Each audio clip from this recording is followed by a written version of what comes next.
Halo semuanya, ketemu lagi sama gue Glenn di podcast Lentera Merah. Malam ini gue mau ngebacain satu cerita yang gue ambil dari Twitter atas izin langsung dari penulisnya, yaitu Mbak Siska Novi Wulandari. Terima kasih juga buat Mbak Siska karena udah ngizinin kita buat ngebacain. Lalu gue juga mau ngasih tahu satu hal penting sama kalian kalau podcast Lentera Merah kedatangan penyiar baru. Dia adalah Vanessa. Halo Nes. Hai, halo semuanya. Nama aku Vanessa. Tapi biar lebih gampangnya kalian bisa panggil aku Nesa atau Nesi aja. Nah di sini nanti aku bakalan biar bareng sama Kak Glenn. Nah, itu dia Nesa. Buat kalian yang penasaran, gimana nanti Nesa ngebawain topiknya, main ceritanya, itu kalian bisa dengerin di update selanjutnya. Tapi buat malam ini, cerita dibawa sama gue. Seperti biasa sebelum gue mulai buat bacain cerita, mari kita dengarkan yang mau lewat satu ini.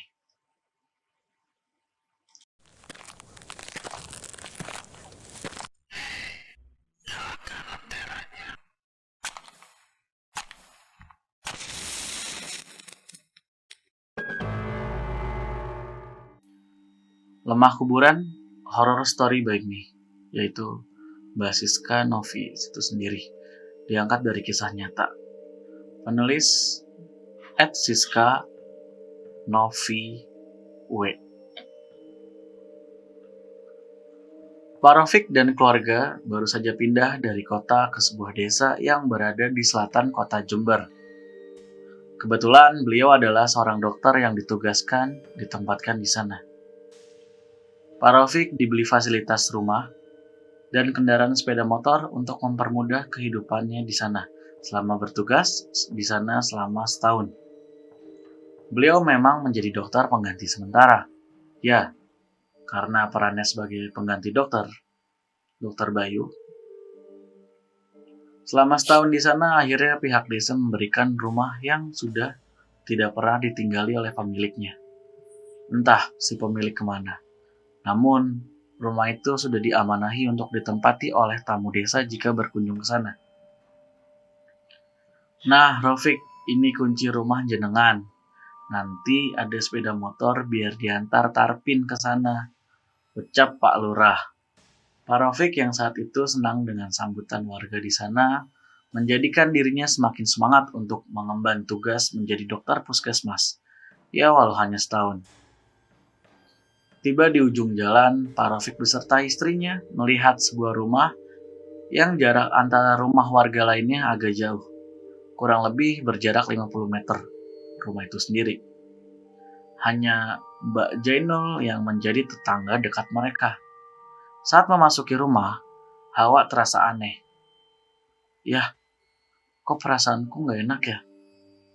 Rumah sih bagus, tapi saat aku buka pagar kayak gimana gitu. Ucap Fitri, istri Pak Rafiq. Pak Rafiq saat itu hanya tersenyum melihat istrinya dan berkata, itu cuma perasaanmu saja. Ayo masuk, ucapnya. Nah terasa ternyata Fitri merasa aneh saat itu. Dia seperti merasakan ada orang yang sedang memperhatikannya saat itu. Dia pandangi sekeliling tempat itu, benar saja. Di balik pohon ada seseorang yang sedang mengintip. Tak lain adalah Mbah Jainul. Yah, itu siapa? Ucap Fitri. Pak Rafiq saat itu spontan mencari, kemudian mengarahkan wajahnya ke arah yang ditunjuk Fitri. Kemudian Pak Rafiq tersenyum. Oh, itu tetangga kita, namanya Mbah Jainul. Udah jangan khawatir, orangnya baik kok. Sebelumnya aku udah bertemu. Fitri saat itu sudah merasakan hal yang aneh dan sedikit cemas karena mengikuti perkataan suaminya. Fitri merasa ketika melihat rumah itu seperti melihat penduso. Salah satu tempat untuk menaruh keranda mayat di kuburan. Rumah itu seperti angker saja baginya. Besok, kita mulai menata ruang dan membersihkan rumah ini ya. Karena kemarin kamar di atas udah aku rapikan dan aku bersihkan. Kita bisa tidur di sana, kata Pak Rafiq. Fitri saat itu hanya mengikuti arahan suaminya dan sedikit sekali mengeluarkan kata-kata. Keesokan harinya, Pak Rofik berangkat ke puskesmas. Hanyalah Fitri sendiri di sana. Dia memulai aktivitas dan membersihkan ruang bawah dan halaman. Namun, ketika dia membersihkan halaman, tiba-tiba Mbah Jainul menghampirinya.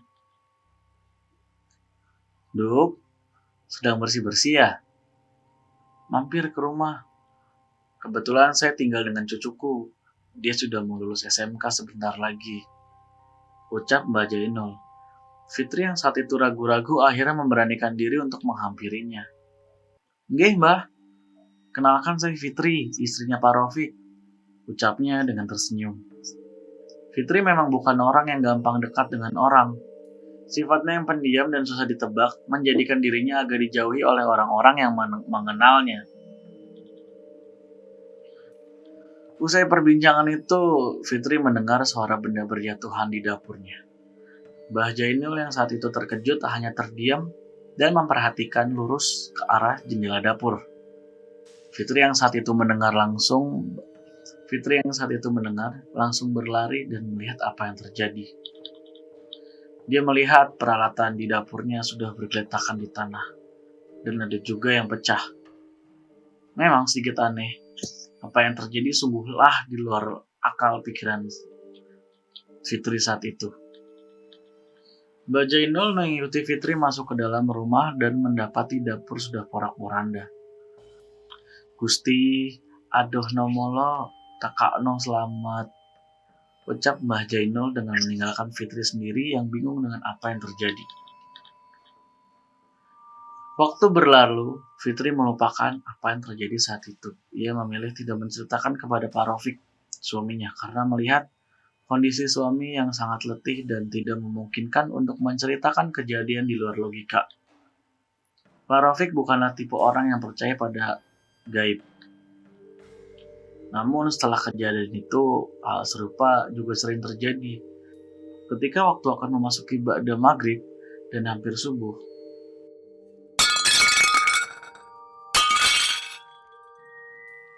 suara benda jatuh dari dapur. Fitri yang saat itu terkejut langsung bangun dari tempat tidurnya. Pak Rofik yang saat itu tidur pulas, ia tinggalkan. Fitri dengan pelan-pelan turun ke bawah. Dia memperhatikan tiap sudut rumah itu. Aneh, mengapa seperti bukan rumahnya saat itu? Seperti asing baginya saat turun ke bawah. Dia mencoba menghidupkan lampunya, namun lampu dengan sendirinya tidak ada satupun yang bisa menyala.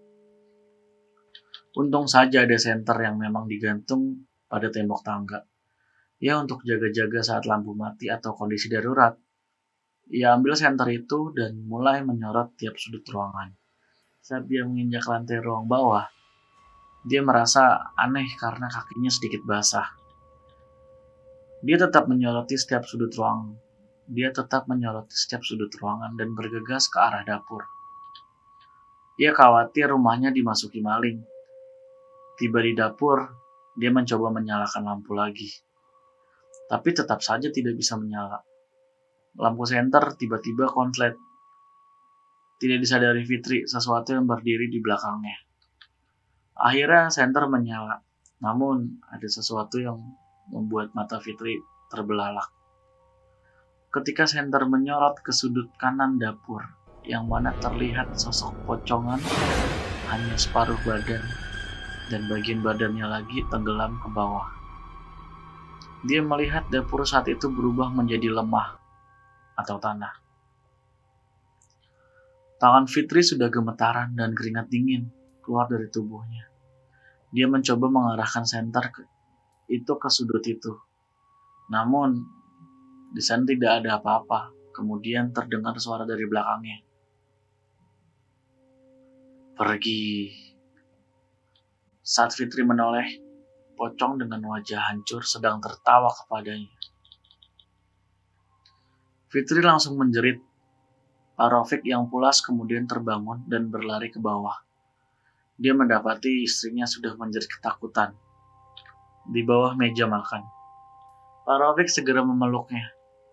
"Istighfar sayang, istighfar, sudah," ucap Pak Rofik. Kejadian itu kemudian berlalu. Pak Rofik masih kekeh dengan pendiriannya. Istrinya hanya sedang banyak pikiran sehingga membuat dia halu. Fitri tetap dengan keyakinannya bahwa rumah itu menyimpan sesuatu. Hingga suatu ketika, tepat 3 bulan mereka tinggal di sana, hal aneh terjadi lagi. Malam itu tepat hari Kamis, malam Jumat lagi. Pak Rafiq dan Fitri berpapasan dengan Mbah Jainul. Mbah Jainul yang melihat Fitri seketika berkata, "Nanti jangan turun ke bawah sampai pagi hari. Hanya ngasih arahan agar bisa selamat," ucap Mbah Jainul. Malam tiba. Pak Rafiq merasa pundaknya sangat berat sekali. Hal itu dia rasakan mungkin penyebabnya hanya pikiran batinnya. Memang, selama ini ada sedikit masalah di puskesmas, belum lagi di rumah yang hampir setiap hari, dengan Fitri yang selalu berdebat karena hal sepele. "Sayang, buatin aku teh dong. Tolong ya, jangan manis-manis," ucap Pak Rafiq. Fitri yang saat itu di kamar kemudian mengiyakan perintah suaminya. Dia pergi ke dapur dan membuatkan teh suaminya. Sunyi dan sepi yang dia rasakan saat itu.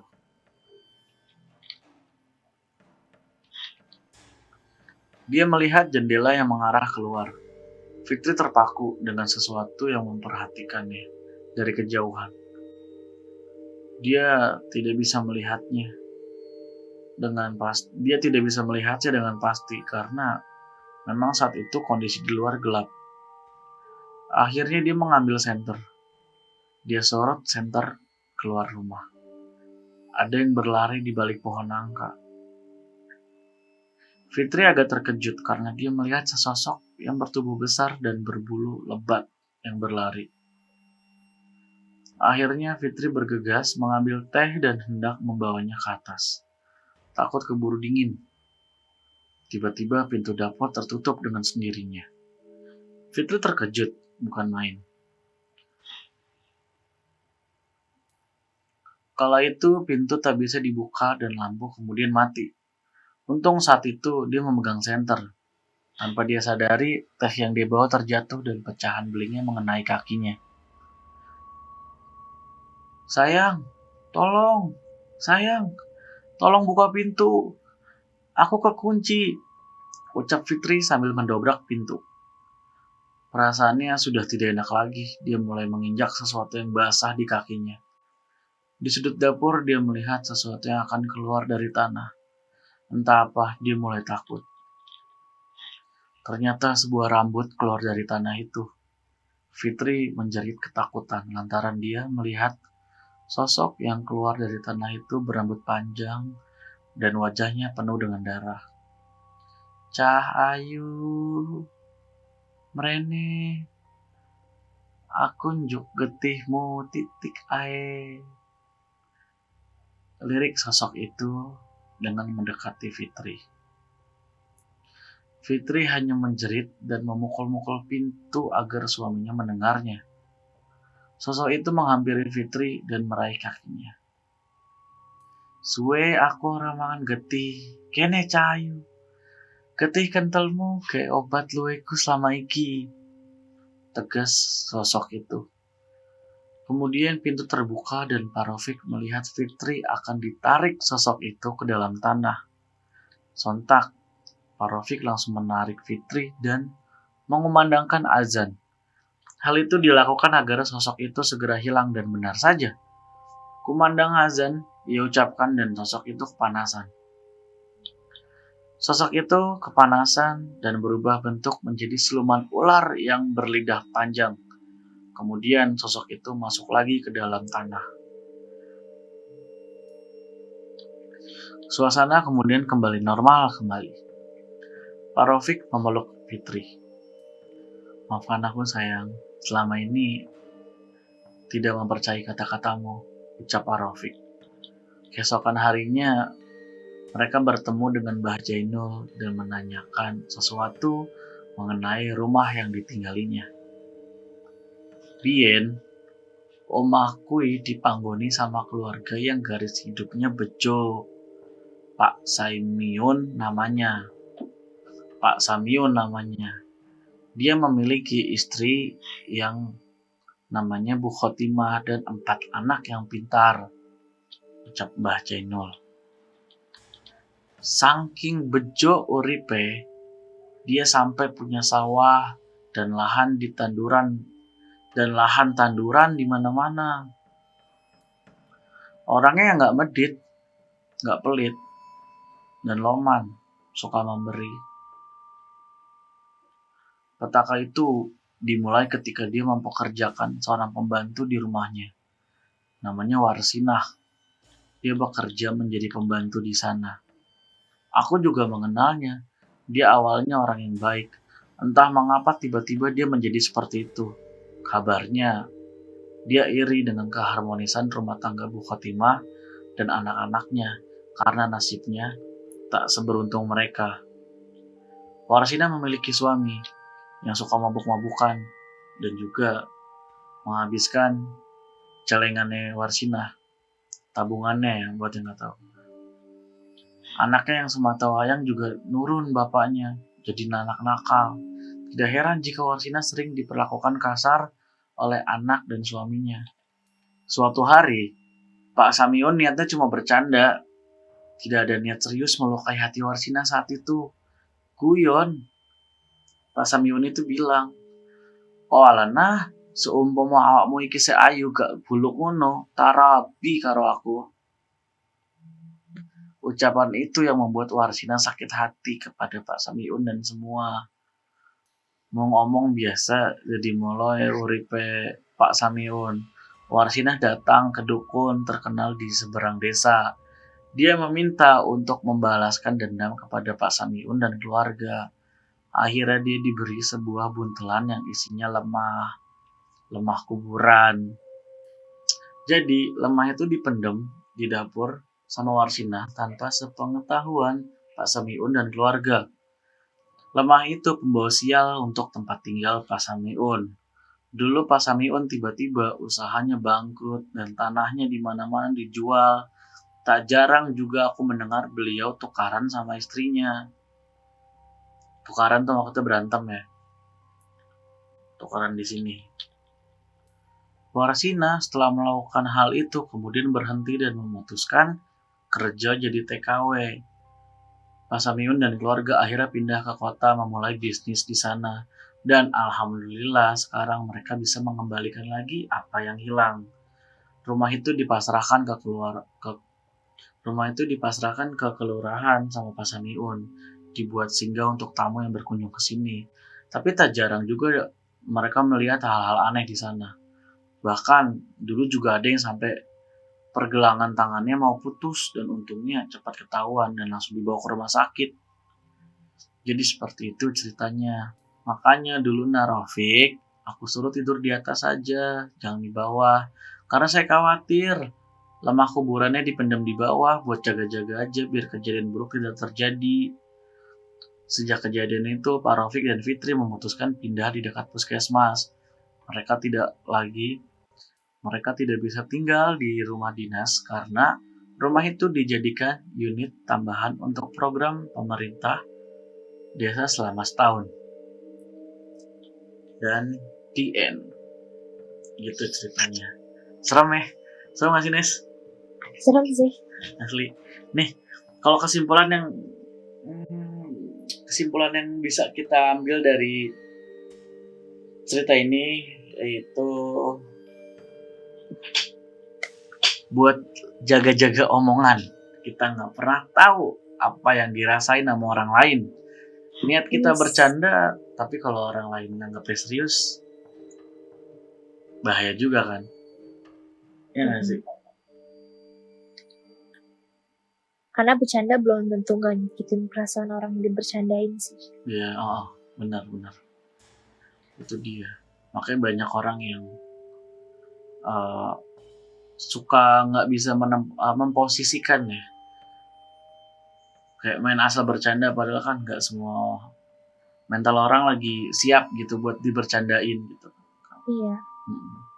Mungkin si Mbak Warsinah waktu itu ya di posisi kayak gitu. Dan kebetulan emang kan keluarga juga lagi parah gitu, anak sama suaminya kacau, Mm-mm. chaos. Sama Wah, itu lagi sih buat apa namanya, kalau menurutku ya, ini kan Pak Rofi kan skeptis, berarti kan dia nggak percaya sama hal gaib dan pada akhirnya percaya kan. iya. Ya emang susah sih kalau orang emang nggak percaya terus dipaksain buat percaya, pasti dia tetap tetap apa sih Nese namanya, bakal tetap cari alasan yang masuk akal kan, Iya. kayak berat-berat mungkin ya, mungkin karena kecapean kerja gitu kan. Ya susah sih emang, makanya kadang ada juga yang orang nggak percaya tapi hmm, orang nggak percaya setan tapi minta tunjukin setannya gitu, ya gimana, kudu setannya sendiri tuh nunjukin kayaknya. Ya lu jangan dimain lu. Iya. Bingung. Siaran pertama. Ih, kayak gitu tuh.